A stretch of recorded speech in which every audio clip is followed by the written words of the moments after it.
ఇప్పుడే జీ5 app download చేయండి. చూడండి మీ ఫేవరెట్ టీవీ షోస్ ఎప్పుడైనా ఎక్కడైనా. అయితే నువ్వు ఆ నైట్ గెస్ట్ హౌస్ లోనే ఉన్నానంటావు. అవును మేడం. ఆ నైట్ గెస్ట్ హౌస్ కి ఎంతమంది వచ్చారు? నలుగురు మేడం. ఎక్కాలు అప్ప చెప్తున్నట్టు ఆన్సర్ ఏంట్రా? ఆన్సర్ ఏంటి? ఆన్సర్ ఏంటి? చెప్పురా, సరిగ్గా చెప్పు. ఏంటి నువ్వు చెప్పు సీను. ఆ నలుగురు ఎవరెవరు? గగన్ గారు, చరణ్ గారు, కేపీ గారు, ఇంకొకరు ఎవరో ముసుకేసుకొని వచ్చారు మేడం.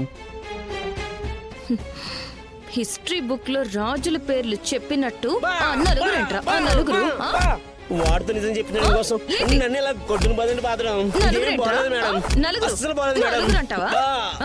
అచ్చా, నువ్వు గగన్ దగ్గరే డబ్బులు తీసుకున్నావా? అవును మేడం. మరి మాకు వేరే దగ్గర తీసుకున్నట్టు దొరికిందే. రాజేందర్ మేడం, ఇది మరి టూ మచ్. అన్ని పనులు నేను చేసుకోవాలా? అయ్యో నేనున్నాను కదా మేడం. నాకు వదిలేండి మేడం, నేను చూసుకుంటాను.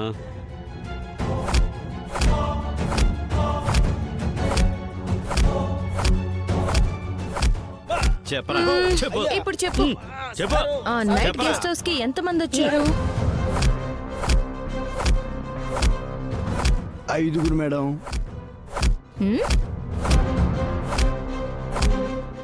ఈ 5వ వాళ్ళెవరు?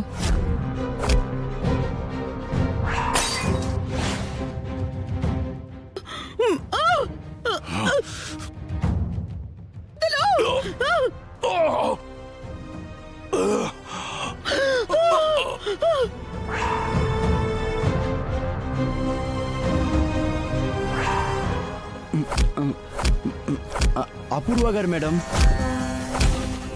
అంటే భూమి గారితో కలుపుకుంటే 6 మేడం. ఆపు రాజేందర్. మేడం, నీ హస్తవాసి మంచిది రాజేందర్. నీ చేయి పడగానే ఇక్కడ నిజం తన్నుకుంటూ బయటకు వచ్చేసింది. Thank you madam. ఆ రోజు నైట్ ఏం జరిగిందో నాకు డీటెయిల్డ్గా చెప్పు. అంటే చెర్రీ గారు, కేపీ గారు, గగన్ గారు వచ్చి వెళ్ళాక కొత్త మొబైల్ సిమ్ ఎక్కడ దొరుకుతుందో తీసుకురామన్నారు మేడం. అదృష్టం కొద్దీ మా అబ్బాయి అంతకు ముందు రోజే కొత్త సిమ్ కొనుక్కొని ఉంటే ఇచ్చేశాను. ఆ తర్వాత ఏం జరిగిందో ఏమో నాకు తెలియదు, కానీ అపూర్వ గారు వచ్చారు. కాసేపు ఆగిన తర్వాత వెనకటో నుంచి బయటకు వచ్చేశారు. సీసీటీవీ ఫుటేజ్లో తను వచ్చినట్టు వెళ్ళినట్టు తీపించేశారు. నేను వచ్చినట్టుగా ఎవరికి చెప్పొద్దని నాకు చాలా డబ్బులు కోరిచ్చారు. అంతే మేడం జరిగింది. అంతకుమించి నాకు ఇంకేం తెలీదు. ఓకే, నువ్వు వెళ్ళొచ్చు. అలాగే మేడం. ఎదిగో, ఎప్పుడు పిలిస్తే అప్పుడు రావాలి. అలాగే మేడం.